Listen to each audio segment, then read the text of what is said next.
Assalamualaikum warahmatullahi wabarakatuh. Selamat datang di channel EDS Project. Seperti biasa, saya akan mengasih asupan-asupan horor untuk kalian.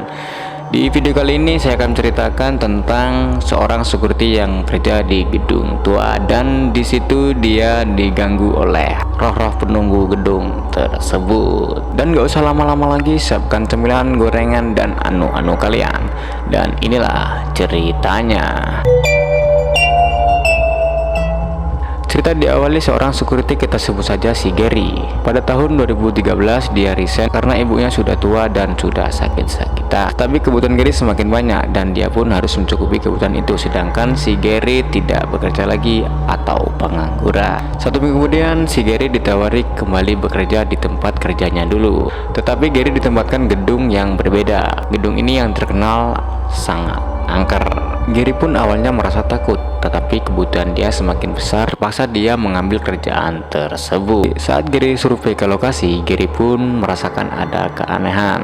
Udara yang berat dan rasa dingin walaupun itu masih sore hari. Dan teman Gary pun juga merasakan hal yang sama. Di hari pertama Gary kerja di gedung tersebut, Gary melihat sosok yang tidak pernah dia lupakan. Di waktu jam 10 malam, Gary berpatroli di belakang gedung tersebut, tetapi Gary mendengar suara langkah kaki di lantai atas, sedangkan jam segitu seharusnya gedung tersebut kosong. Sebagai security, Gary pun mengecek suara tersebut. Gary pun bergegas menuju lantai atas untuk mencari sumber suara tersebut. Sesampai di atas, Gary pun melihat sesuatu yang membuat bulu kuduk Gary berdiri. Dia melihat sosok perempuan yang merayap di dinding setinggi 3 meter. Gak lama kemudian sosok tersebut jatuh ke lantai. Kebetulan teman Gary pun lewat, langsung teriak ketika melihat sosok tersebut. Tetapi yang lebih menakutkan lagi, sosok itu dengan perut yang sobek dan ususnya keluar. Tapi anehnya tidak ada darah sama sekali. Kemudian Gary dan kawannya melaporkan kejadian tersebut ke komandannya, dan komandannya ini tidak percaya dengan cerita tersebut. Bahkan dia bilang mungkin Gary dan kawannya cuma bermimpi. Karena nggak ada yang percaya dengan hal tersebut, Gary dan kawannya memutuskan untuk mengulik tentang gedung tersebut. Gary dan kawannya mencari tahu tentang gedung tersebut ke warga sekitar dan ke pekerja lama yang sudah nggak bekerja lagi. Gary akhirnya tahu kalau dulu gedung itu adalah gedung plastik yang terbakar pada tahun 80-an. Banyak pekerja yang terjebak dan meninggal dunia saat kejadian tersebut. Sejak saat itu banyak kejadian-kejadian aneh yang terjadi. Di malam berikutnya Gary merasa ada yang mengikuti saat Gary berpatroli. Tetapi ketika Gary melihat ke belakang, tidak ada yang mengikuti sama sekali. 1 minggu kemudian si Gary mengalami keanehan, dan ini lebih parah dari yang pertama tadi. Gary pun mendengar suara tangisan di lantai atas, dan Gary pun penasaran dengan suara itu. Lalu Gary naik ke lantai atas. Sesampainya di lantai atas, tiba-tiba suara itu menjadi hening, dan Gary pun mencari sumber suara tersebut ke setiap ruangan. Gak lama dari itu, Gary menemukan satu ruangan yang pintunya agak terbuka sedikit. Dengan rasa takut dan penasaran, Gary pun membuka pintu tersebut secara perlahan. Gary melihat beberapa sosok yang mengelilingi mesin besar.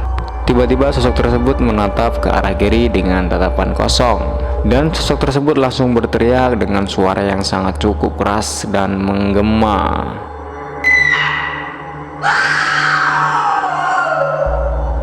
Gary pun terjatuh dan merangkak untuk menjauhi ruangan tersebut. Suara itu masih menggema di telinga si Gary, dan akhirnya Gary bisa keluar dari ruangan itu.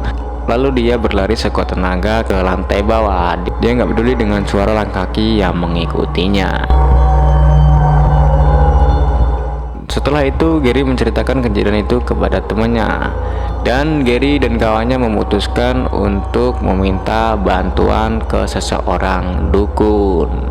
Konon dukun ini cukup terkenal dan mampu berkomunikasi dengan roh dan bisa membersihkan tempat dari energi negatif. Kita sebut saja dukun ini namanya Mbah Yama. Dan berat hati Mbah Yama pun setuju untuk membantu Gary dan kawannya. Tetapi Mbah Yama bilang, Pekerjaan ini bukan pekerjaan yang mudah. Malam itu Mbah Yama datang dan langsung merasakan ketidakberesan di gedung tersebut. Dan Mbah Yama bilang kalau gedung ini sudah lama dihuni oleh roh-roh yang tidak tenang. Dan kemudian Mbah Yama pun melakukan ritualnya. Sedangkan Gary dan kawannya melihat dari kejauhan. Saat Mbah Yama ritual, tiba-tiba lampu di gedung itu semuanya padam. Seketika suasana sangat mencekam. Terdengar hanya suara Mbah Yama yang melakukan ritual itu. Kemudian ada angin yang berhembus memasuki gedung tersebut, sedangkan gedung itu jendelanya ditutup rapat. Bayangan-bayangan hitam pun muncul bergerak tak beraturan, dan suara tangisan pun terdengar kembali. Kali ini suara tangisannya terdengar sangat keras, seolah-olah meratapi nasib mereka. Mbah Yama pun semakin kuat melantunkan mantranya, sampai keringat Mbah Yama pun membasahi tubuhnya. Tapi dia tetap fokus melanjutkan ritualnya. Setelah beberapa saat, bayangan dan suara pun mulai berhenti. Lampu gedung pun mulai menyala kembali. Kemudian Mbah Yama terduduk lemas, tetapi wajahnya menunjukkan dengan penuh kelegaan. Mbah Yama bilang kalau roh-roh sudah tenang dan tidak akan mengganggu lagi. Keesokan harinya semuanya terasa damai dan tidak ada gangguan-gangguan lagi. Dan cerita pun selesai.